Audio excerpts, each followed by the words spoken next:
Hey, so in the last tutorial we talked about planes of different orientations and the nifty cross points that they give us access to. In this particular video we're going to talk about some of the cool polygons that this gives us access to, and also how you can use this as a different approach for creating shapes. We're going to start off with a little bit of a geometry lesson, which is we're going to talk about flowers and how they're used to build figures. In the kind of epi and hypertrochoid approach to building flowers, what we tend to do is we tend to think of everything in polygon format. That is, when we think of trying to build a shape, we think of the corners as being the anti-spin petals and the sides between the corners as being the arcs between them. We think of it that way whether it happens to be in box mode or diamond mode, or if we're building things like hexagonal patterns, which a lot of us tend to approach building as though it's a box mode flower with two diamond mode flowers appended to the sides. Yeah?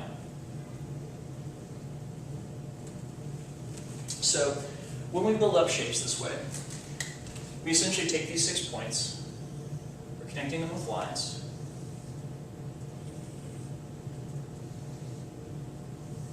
and this is what we've got in our minds, right? Now, when we actually spin it, we come out with a shape that looks something like this. And we kind of have a little unspoken contract with the audience that they will take this figure and decode a hexagon out of it, right? But what happens when we start trying to build up shapes that are more hexagram than hexagon? A hexagon, of course, is a six-sided figure, which means that all of these sides have to be contiguous, right? If we want to play around with a hexagram, that rule goes out the window, and instead we're talking about 6 corners, and it might be more or fewer sides. The hexagram that I'm willing to bet most of us are familiar with is this one.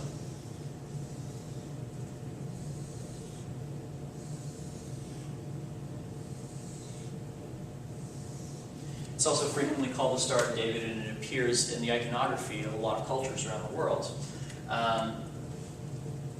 This is a much different shape than this. In this case, as you can see, we skip points in order to create the full figure.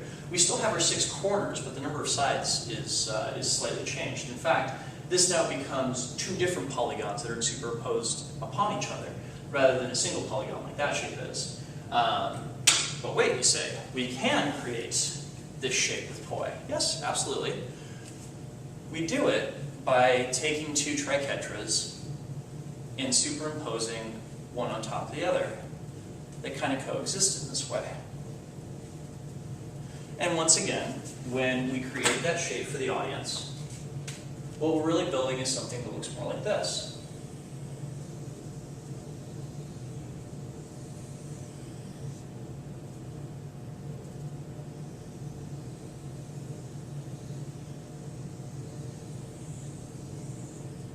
And once again, we have that contract with the audience that they will now see this shape as being the Star of David because we're giving them the information to decode that each of these loops is a point and each of these arcs is a side, right? Okay, so what about if we wanted to work with another type of hexagram? This is instead a unicursal hexagram. Unicursal being mathematician speak for being made out of a straight line where you don't have to take the pen off paper. With this, there's physically no way to draw the figure without having to pick up the pen at one point and start drawing a second polygon.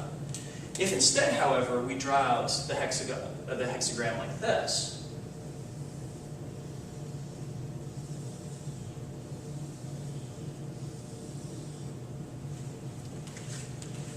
it's possible to do it with a single hand, whereas this one's impossible to build with a single hand.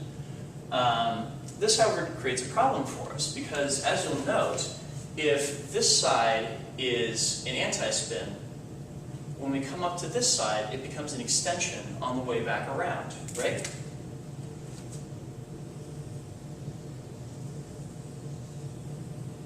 And all of a sudden, our contract with the audience is coming up a little bit short because it's much harder to intuit from a shape that includes both the anti-spin and the extension what we're looking for? Well, there is a way to build up this pattern with poi that will be intelligible, and that actually we can carry through these other two examples. And the answer happens to be found in these plane shifts and cross points that we played with in the last video. Here, what we're looking for is, because the plane can look like a straight line when it's seen straight on, we can stop approaching building polygons as looking for the points between loops and then loops to suggest the corners, to actually having the sides defined by the plane of the poi itself and taking the cross points that we're creating and making them the corners, right? So for example, if we wanted to build up in diamond mode, we could do it between loops and arcs. Most of us are quite happy to do so. We can also do it by building it out of those cross points, like so.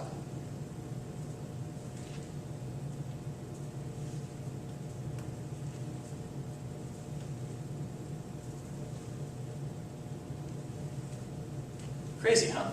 Which also means that we can build this here unicursal hexagram, not out of arcs and loops, but instead out of the poi planes themselves.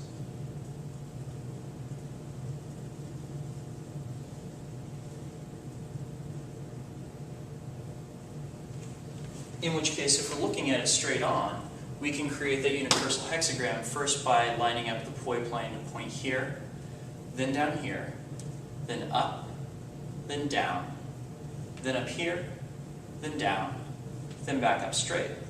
It looks like this.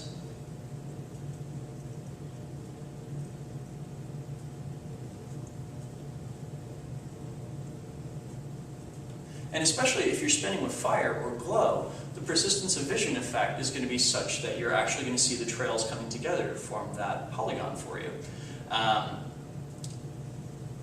Arashi is totally a mad, crazy genius for having figured this shit out, and it's actually kind of cool. When you do it with two hands, you get even more of an effect, because then you can, say, take it from a position where you've been playing around with one thing and bring it down into buzzsaw, and then pow! You're creating a unicursal hexagram with both hands at the same time.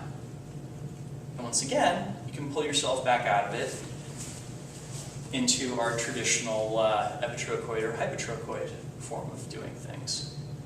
It's really nifty. These two things are totally compatible. Some other crazy things that this lends itself to is pentagons and pentagrams, which in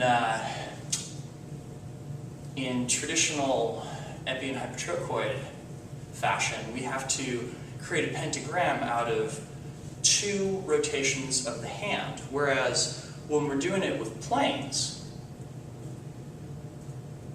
there's this funky phenomenon where, because it's an odd number of points, the poi will be turning a different, it'll be alternating which direction it's turning every time you complete the figure.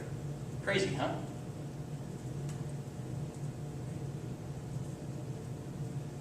So yeah, I think this is a cool and really funky approach to creating shapes, and I'm definitely looking forward to experimenting with it more, and I hope you guys are too. So thank you guys for watching, and I'll be back real soon with more fun tech for y'all. And please leave me feedback and let me know that if this video was helpful or completely confusing as hell.